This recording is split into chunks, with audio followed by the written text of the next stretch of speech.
Welcome to Toke. These are thoughts of a king for today.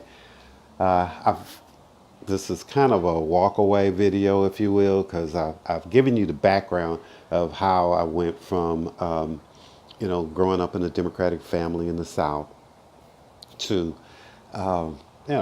we had good, solid faith background, but politically, everybody was, leaned to the Democratic side. And when I got into Florida, you know, in these other videos I showed, getting me to this point. When it came time to register to vote, it wasn't like it was when I lived in Texas, where you would vote in one primary or the other, but you did not vote in both. So you would either go to the Democratic polling area or you went to the Republican polling area, and almost every race on the local side was in the Democratic side. So if you wanted to vote for anybody, you voted in the Democratic primary. I think I only voted in the Republican primary there once because Alan Keyes was running for president. He's a black, conservative guy who had really good ideas, but he got destroyed in, whenever. I mean, he Alan Keyes was somebody that would not hold his tongue. He used to have a television program or a radio program, and what he would do is he would listen to the person for a while, and then I guess he got fed up or whatever, and he just kind of pop off. He just like just rah rah rah rah, and just bloom, just. It was crazy. He used to be a diplomat, an ambassador someplace. I'm not sure how he pulled that off.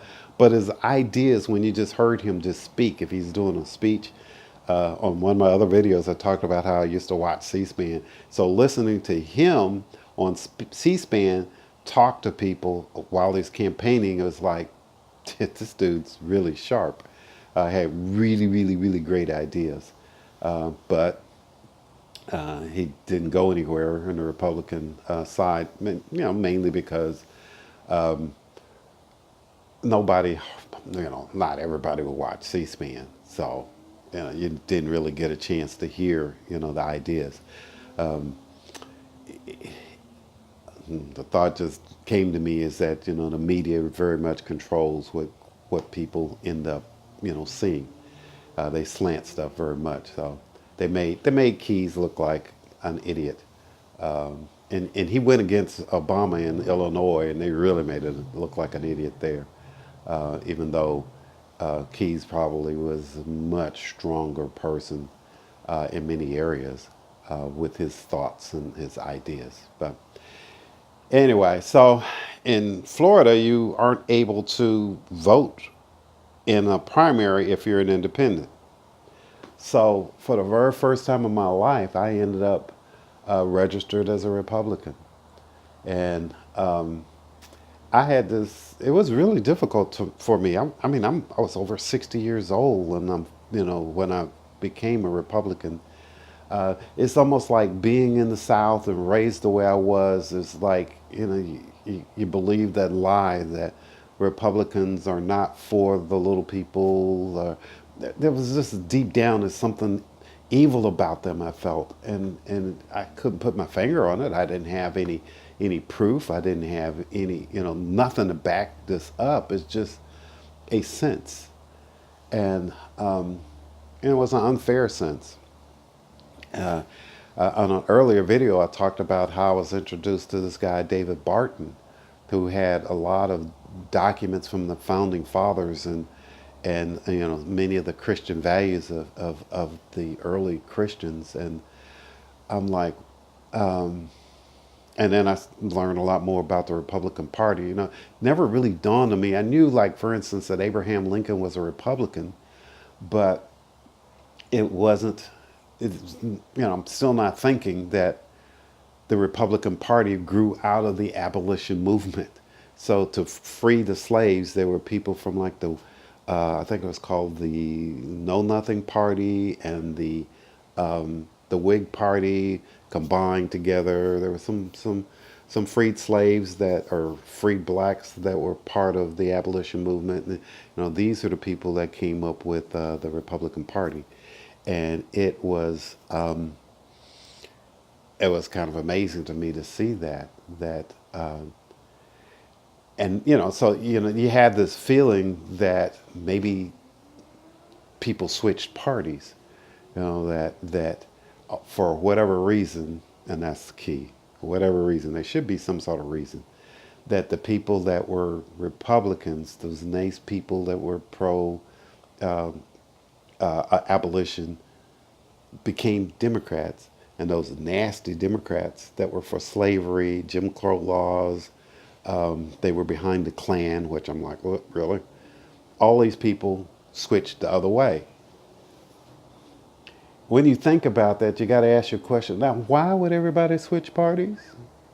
You know, come to find out that it was the African Americans that switched during the 30s because of the New Deal. They wanted the money that was available. After the Depression and stuff, FDR came out with this New Deal, so they were interested in the money.